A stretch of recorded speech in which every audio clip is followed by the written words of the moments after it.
बिहार में जो election commission की जानिब से इंटेंसिव रिवीजन के नाम पर जो वोटर लिस्ट अब बनाई जा रही है, मैं तेलंगाना के आप तमाम लोगों से, खास तौर से भारत के गरीबों से, चाहे वो किसी मजहब से उनका ताल्लुक हो, खास तौर से मुसलमानों से, दलितों से, आदिवासियों से ये कह रहा हूं कि आप तैयार हो जाइए।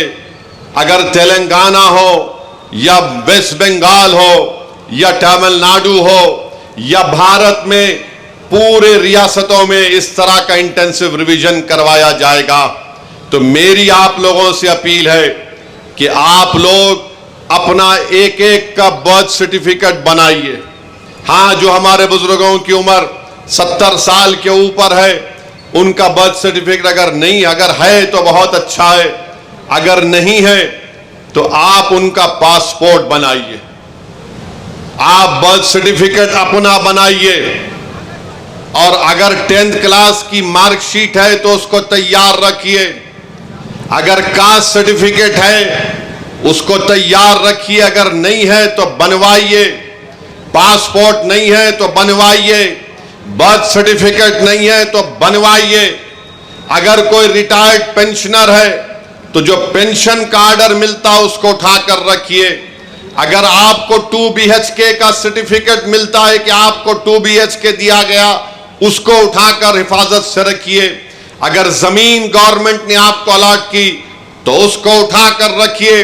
अगर आप गवर्नमेंट के मुलाजिम हैं या थे, उसका ID कार्ड उठाकर रखिए, क्योंकि याद रखिए मेरी इस बात को कि अब जब इंटेंसिव रिवीजन हो रहा है तो इलेक्शन कमीशन ने जो हिदायतें BLOs को दी हैं बिहार में, उसमें यह कहा गया कि अगर इलियास साहब के घर पर कोई 3 मरतबा BLO चला जाएगा और 3 मरतबा किसी जायज वजह से इलियास साहब अपने घर पर मुकीम नहीं होंगे, तो BLO उसकी इत्तला ERO को और AERO को देगा। और ये AERO और ERO को इख्तियार हासिल है कि वो 1955 के सिटीजनशिप एक्ट के तहत उन तमाम ओहदेदारों को इत्तला देना कि इलियास साहब शायद भारत के नागरिक नहीं है, तो ये सिटीजनशिप का मसला पैदा हो जाएगा।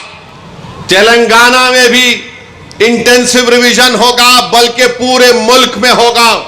मैं आज यहां बोधन की सरजमीन से खड़े होकर उन तमाम भारत के गरीबों को कह रहा हूं, उन दलितों को, आदिवासियों को और मुसलमानों को कह रहा हूं कि आपको नंबर 1 अपना बर्थ सर्टिफिकेट बनाना है। 10th क्लास अगर किसी ने किया तो मार्कशीट तैयार रखना है, कास्ट सर्टिफिकेट है तो तैयार रखिए, और अगर आप उस कास्ट में आते हैं उसका सर्टिफिकेट निकलवाइए। आपके पास अगर गवर्नमेंट की स्कीम का दिया हुआ 2 BHK का सर्टिफिकेट है तो उसको उठाकर रखिए। ये इसलिए कह रहा हूं कि 10 डॉक्यूमेंट की बात जो इलेक्शन कमीशन ने बिहार में की, वो यही 10 डॉक्यूमेंट हैं। हमने सुप्रीम कोर्ट को अख्तरुल ईमान मजलिस की तरफ से गए तो सुप्रीम कोर्ट ने अपने इंटरिम ऑर्डर में कहा कि प्राइमा फेसी हम इलेक्शन कमीशन से कहते हैं कि आधार कार्ड को भी, जो इलेक्शन कमीशन का वोट डालने का एपिक कार्ड होता है, राशन कार्ड को भी वो कंसीडर करे। तो ये जरूरी है, याद रखिए, जब तेलंगाना में या आपके किसी रियासत में ये इंटेंसिव रिवीजन होगा तो आप लोग परेशान होने की जरूरत नहीं, अभी वक्त है। पासपोर्ट बना सकते, दबा के पासपोर्ट बनाओ। बर्थ सर्टिफिकेट नहीं है तो बर्थ सर्टिफिकेट बनाओ। कास्ट सर्टिफिकेट है या नहीं है, आप आते हैं उस कास्ट में तो उस कास्ट सर्टिफिकेट को बना के रखो। याद रखो मेरी इस बात को, अगर आपका नाम वोटर लिस्ट से निकल गया तो मोदी को सबसे ज्यादा खुशी होगी। क्यों खुशी होगी? क्यों खुशी होगी बताता हूं मैं आपको। आपका नाम जब तक वोटर लिस्ट में रहा, जैसा हम अब मोदी से सवाल कर रहे हैं, बताओ गरीब गरीब क्यों होते जा रहा है और दौलतमंद दौलतमंद क्यों हो रहा है? तो मोदी ये नहीं चाहते कि कोई उनसे सवाल करे। अगर नौजवानों तुम्हारा नाम वोटर लिस्ट से निकल गया तो तुम कोई अख्तियार हासिल नहीं होगा भारत के प्रधानमंत्री से पूछने के लिए कि क्यों बेरोजगारी मेरा मुकद्दर बन गया।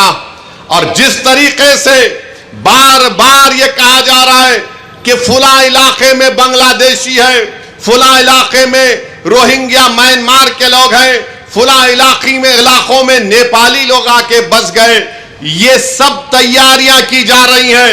मैं आपको जिम्मेदारी से बाखबर कर रहा हूं। ये जज्बात में लाने के लिए, ये डराने के लिए नहीं कह रहा हूं। ऑन रिकॉर्ड कह दिया गया कि पूरे भारत में इंटेंसिव रिवीजन होगा।